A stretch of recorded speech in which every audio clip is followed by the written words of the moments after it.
Self-discipline is the single most difficult habit to develop. However, it's also the same feature all successful people share. Without it, consistency and meaningful results remain elusive. Marcus Aurelius, the only philosopher king to have ever lived, was idolized for his self-control, discipline, and moderation. His book, Meditations, has inspired a lot of successful people such as Arnold Schwarzenegger, Bill Clinton, and Theodore Roosevelt. That's why his tips on the subject are as relevant today as they were centuries ago. In this video, we'll look at 7 lessons from Marcus Aurelius that can improve our ability to discipline ourselves and truly live. Lesson 1. Define your purpose.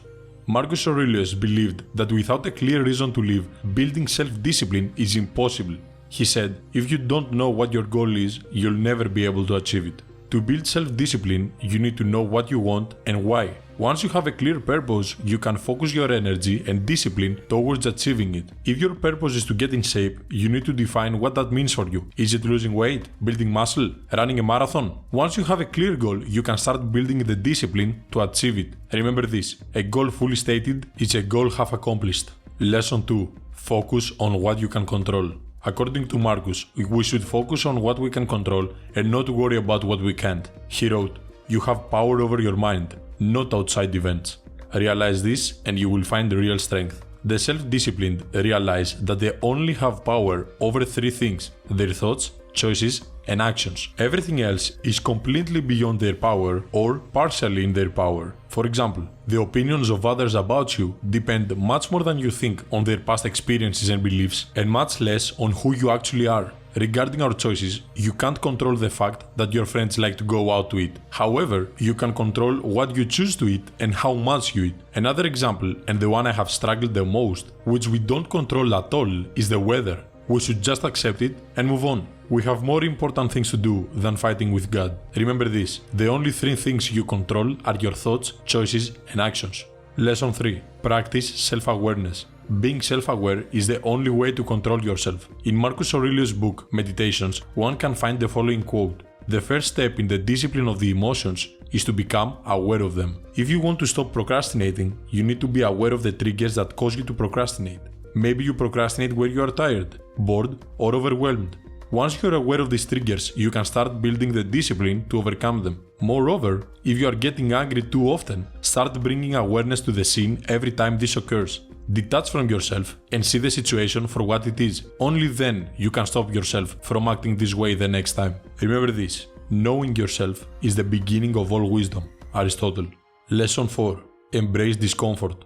At dawn, when you have trouble getting out of bed, tell yourself, I have to go to work as a human being.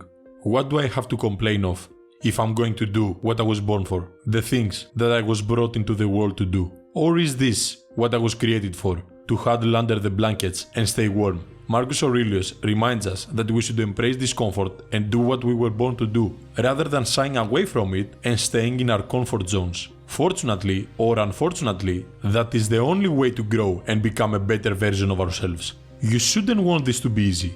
Otherwise, everyone would have a six-pack and be rich. As a result, these things would lose their value. If you want to build new, effective habits, you'll have to embrace the discomfort of getting out of your comfort zone and pushing yourself to new heights.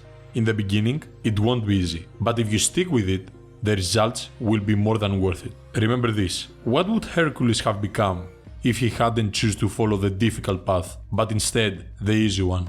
Lesson 5. Practice mindfulness. Another key to building self-discipline is practicing mindfulness. According to Marcus Aurelius, the present moment is all we have, and we should cherish it. Life is unfolding to us bit by bit, and moment to moment.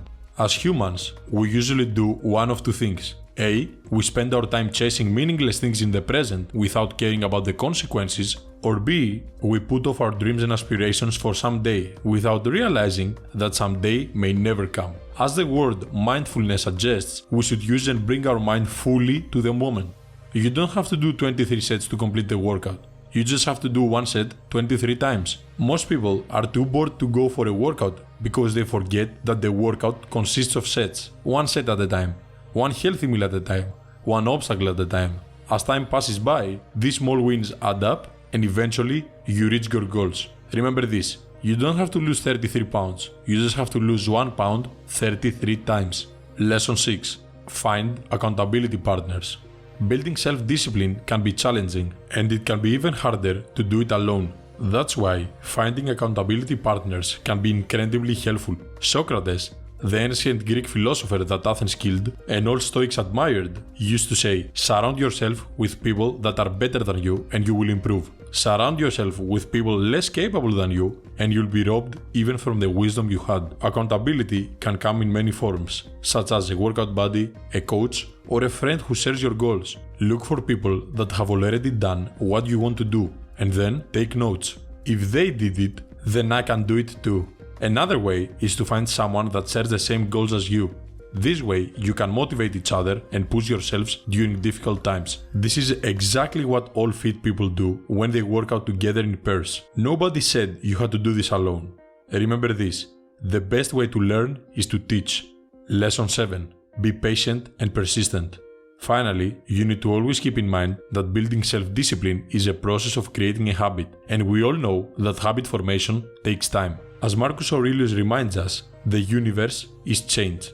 Our life is what our thoughts make it. In other words, our thoughts and actions determine our reality. It may take time to build new habits and break old ones, but if you don't believe in it, it will likely never happen. Again, you need to constantly keep in mind that creating a better version of yourself was meant to be a tough process, or else everybody would achieve the same results with no effort. Remember this. Focus on progress. That's where the magic is. There's really no end destination in improving yourself. As Marcus Aurelius said, very little is needed to make a happy life. It is all within yourself, in your way of thinking. If you follow these lessons, you'll have made a huge step towards mastering self-discipline. To build life-changing habits that align with your goals and go one step further, watch this short summary.